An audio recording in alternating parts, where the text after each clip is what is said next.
Aviso para os adventistas do sétimo dia sobre a Copa 2018. O futebol dentro da igreja, assistir a Copa 2018 não é para um crente que está esperando ser trasladado sem vir à morte ou esperando a segunda vinda de Cristo. A Bíblia diz: não ameis o mundo, nem o que no mundo há. Se alguém amar o mundo, o amor do Pai não está nele. Portanto, irmãos que assistiram a Copa 2018 não estão se preparando para receber o selo do Deus vivo, mas sim para receber o selo da besta. Pois a profecia diz que aqueles que passo a passo se conformam com os costumes mundanos, praticam os costumes mundanos, receberão a marca da besta em vez de receber o selo de Deus. Então, um alerta: os adventistas que não se converterem, os adventistas que assistirem à Copa 2018 estão cometendo um grande pecado. Toma cuidado, que futebol, Copa 2018, qualquer tipo de futebol é pecado. E o crente não pode participar destas coisas. É mundanismo. Que amizade tem o mundo com Cristo? Que amizade tem as coisas mundanas com as coisas santas? Irmãos, vamos ser crentes de verdade. Vamos abandonar o mundo. Pensa na emoção da vida eterna, não é na emoção de uma bola. Pensa na emoção você estar numa cidade de ouro. Não é uma emoção você dar um grito: Brasil! É isso que é fanatismo. Ao mesmo tempo estar sendo crente e amando a coisa do mundo. É isso aí que é fanatismo, hipocrisia. Seja crente de verdade. Vamos abandonar as coisas do mundo. Hoje vamos falar de jogos competitivos, uma arma mortal e um ídolo disfarçado. Existem possibilidades de defender ideias, assuntos completamente antagônicos usando a Bíblia, a palavra de Deus. Eu vou fazer um exemplo aqui agora. Vou defender uma ideia e depois vou defender outra completamente diferente, de forma até coerente, com evidências bíblicas. No minuto que se segue, eu vou ser um extremista, um fanático. Vamos aí a Mateus 25, 33 e 34. E porás as ovelhas à sua direita, mas os bodes à esquerda. Lendo o contexto, vemos que as ovelhas são as pessoas justas e os bodes os injustos. No verso 34. Então dirá o rei aos que estiverem à sua direita: vinde benditos de meu Pai, possuí por herança o reino que vos está preparado, desde a fundação do mundo. Vemos aí que devemos estar à direita. A que lado devemos estar? À direita. Não devemos estar à esquerda, muito menos no meio termo ali. Muitos acreditam que devemos estar no meio termo. Não, Deus não está feliz com quem está no meio termo. Podemos confirmar isso em Apocalipse. Apocalipse 3 e 16, lá diz o seguinte: porque és morno, não és frio nem quente, vomitar-te-ei da minha boca. Quando você vomita uma coisa boa, você não vomita uma coisa que faz mal, vomita algo ruim. Então, Cristo está para vomitar os mornos, os equilibrados, que se dizem equilibrados, né? Que acha que não pode ser muito justo, que critica de perfeccionismo, de santidade. Tem gente até que comenta que aquela pessoa é muito santa, deveria até cometer um pecadinho de vez em quando para não se sentir tão santo. Imagina que absurdo, Deus não está feliz com isso. Devemos ser extremamente corretos, estar sempre do lado direito. Agora vamos defender o outro lado. O outro lado geralmente são pessoas desleixadas que defendem, né? Geralmente são pessoas desleixadas. E no minuto que se segue eu vou ser aí um desleixado. Em Josué 23 e verso 6, lá traz o seguinte: esforçai-vos muito para guardardes e para fazerdes tudo quanto está escrito no livro da lei de Moisés, para que dela não vos aparteis nem para a direita, nem para a esquerda. Olha só, não devemos ir nem para a direita, nem para a esquerda, nem ser muito justo demais, santarrão, e nem muito pecador demais. Devemos ter um equilíbrio, devemos ir na direção certa, em linha reta, né? E pessoas que tem vegetarianos que vivem criticando os não vegetarianos, deveriam até comer carne uma vez por mês para não se sentir tão santo. Vamos ver lá, o homem mais sábio foi Salomão. Ele confirma com o seu conselho de que a gente tem que ter equilíbrio em nossas atitudes, em nossas ações. Lá ele fala, não declines nem para a direita nem para a esquerda, retira-te o teu pé do mal. A pessoa que é muito santa, é muito pecadora, ela está de um lado só. Não pode ficar de um lado só. Nós devemos estar sempre centralizados em Cristo. Devemos sempre ter equilíbrio em nossas atitudes. A Bíblia se contradiz? Defendemos duas ideias completamente diferentes usando a palavra de Deus. Como entender a visão correta?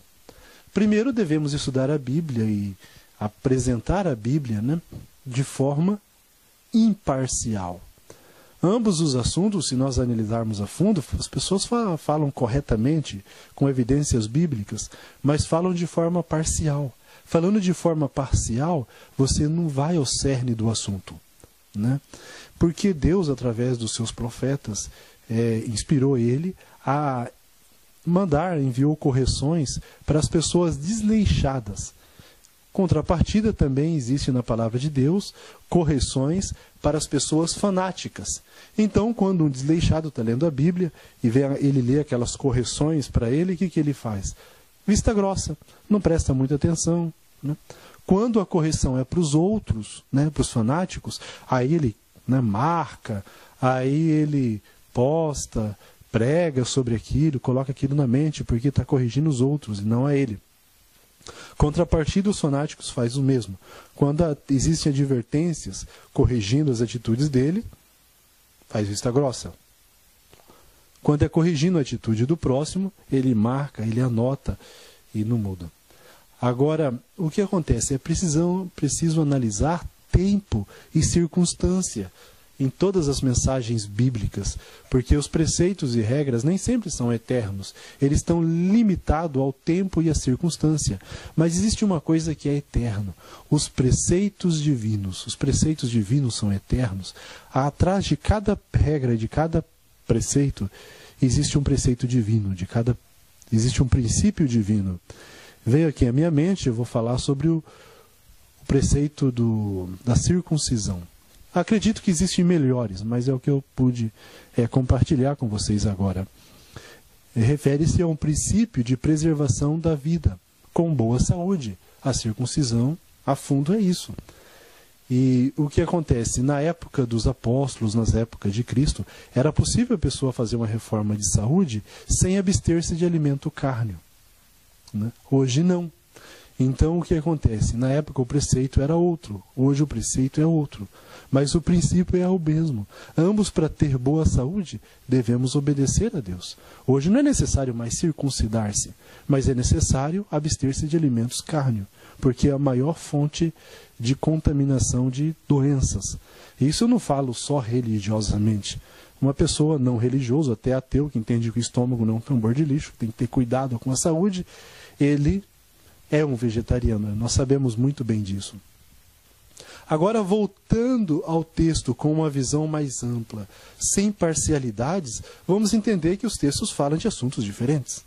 Em Mateus 25, 33 e 34 e Apocalipse 3 e 16, nos diz que entre justos e injustos, devemos, com o poder de Deus, estar do lado dos justos. Não existe meio termo. Em ser justo e ser injusto, devemos ser justos. A Bíblia é clara com isso. Pessoas que às vezes lêem a Bíblia com ideias pré-concebidas, pode achar até um absurdo. Lá fala que se teu olho direito te faz pecar, arranca-o, joga-o fora. Melhor entrar no céu com um olho do que nos dois com o inferno. É uma coisa muito clara e muito simples. Imagina se teve um acidente e ali entre perder, amputar um braço e entre salvar a vida, o que o médico escolhe? melhor, amputa o braço, a pessoa vive sem um braço, mas não perde a vida. Então é assim a mesma coisa que Cristo está dizendo. Em Josué 23:6 e Provérbios 4:27, lá já é outro assunto. Não é assunto entre ser justo e injusto, não. É fazer menos do que está orientado para fazer e fazer mais. Sabe aquelas pessoas que não estão muito dispostas a obedecer a lei de Deus? Quando a pessoa não está muito disposta, o que ela faz? Ela inventa desculpas. Isso acontece muito em questão do sábado, né? Acredita-se que pecado é transgressão da lei e acredita-se que a lei está excluída do sábado. Por quê? Porque as pessoas vão naquelas passagens em que está para o outro, para os fanáticos, para as pessoas que acrescentavam, né? Então, em Josué e Provérbios diz que não devemos fazer nem mais e nem menos. Devemos fazer exatamente. Quem acrescentavam regras? Os fariseus, por exemplo. Acrescentavam regras que não podia cuspir no chão, que não podia curar os sábados, que não podia andar mais que 2 milhas. Então eram regras que não estavam descritas na lei de Deus. E aí um desleixado, uma pessoa que quer usar desculpas para não obedecer, pega essas passagens, as que servem para ela, faz vista grossa. Contrapartida, o outro lado, pega essas passagens, né, e até não liga a luz aos sábados, sendo que isso não está escrito. Deus, ele é perfeito em seus preceitos, em suas regras.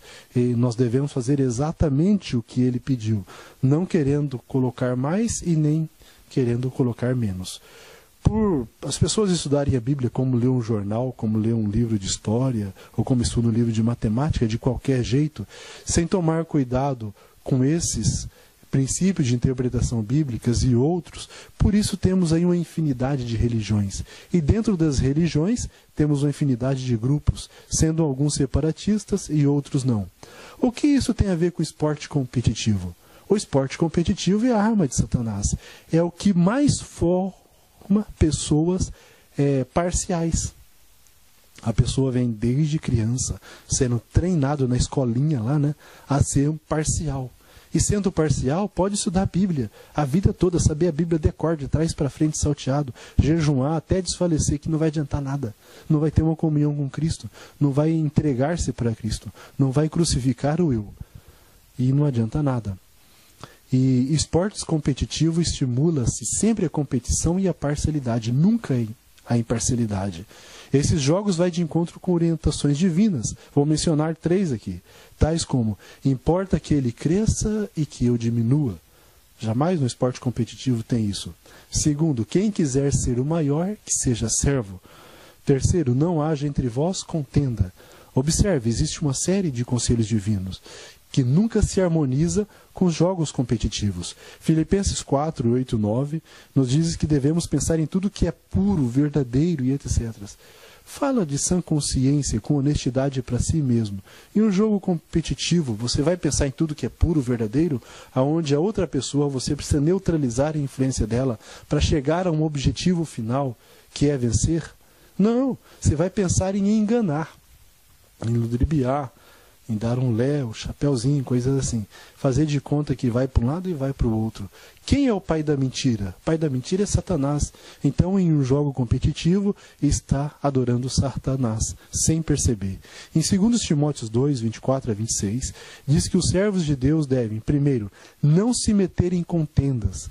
Segundo, ser brando. Terceiro, apto a instruir. Uma pessoa competitiva, ela não é apta a instruir, ela é parcial ao instruir.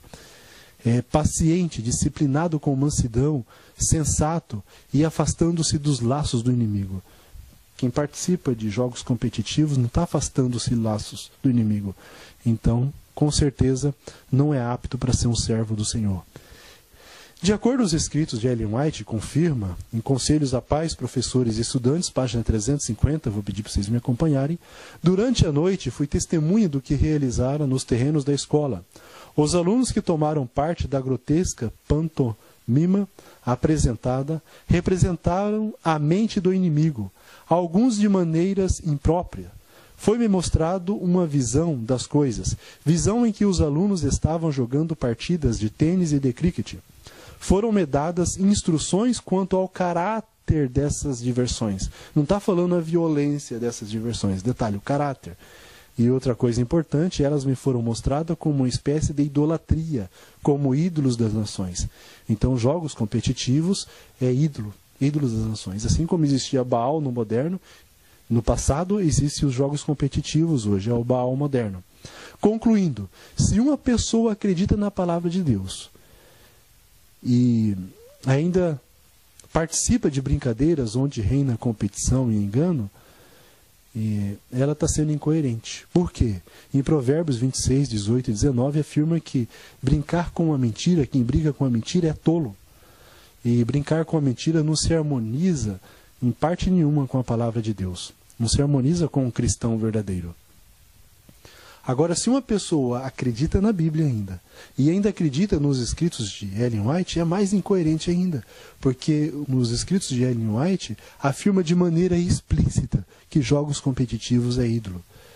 Imagina uma pessoa participar de jogos como basquete, vôlei, futebol, e ainda dizer que acredita no espírito de profecia?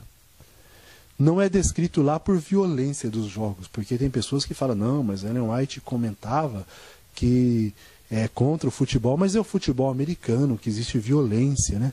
Não está falando sobre violência, está falando sobre caráter. O que é caráter? Caráter é a junção, é formado de pensamentos e sentimentos.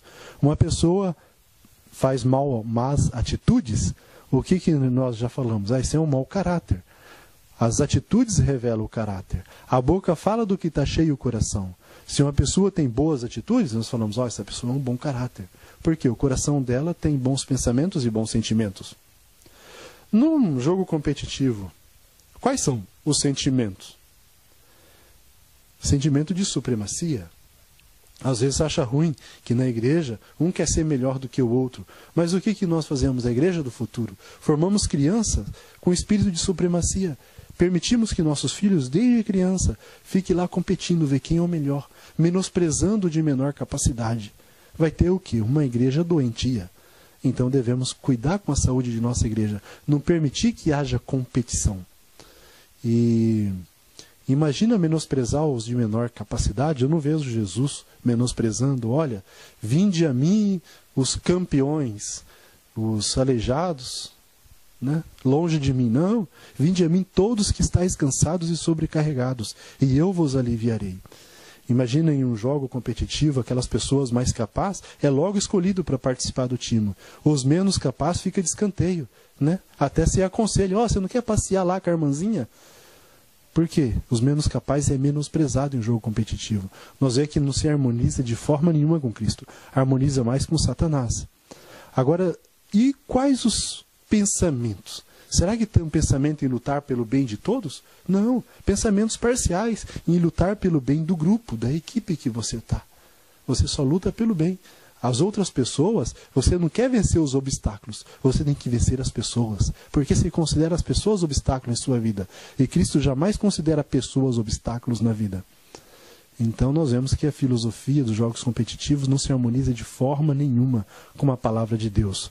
Se uma igreja, na igreja que você está, usa dinheiro sagrado de dízimo e oferta para fazer quadras ou centros poliesportivos, é a mesma coisa no passado de pegar dinheiro de Deus e construir templo a Baal. Eu quero que você medite nisso.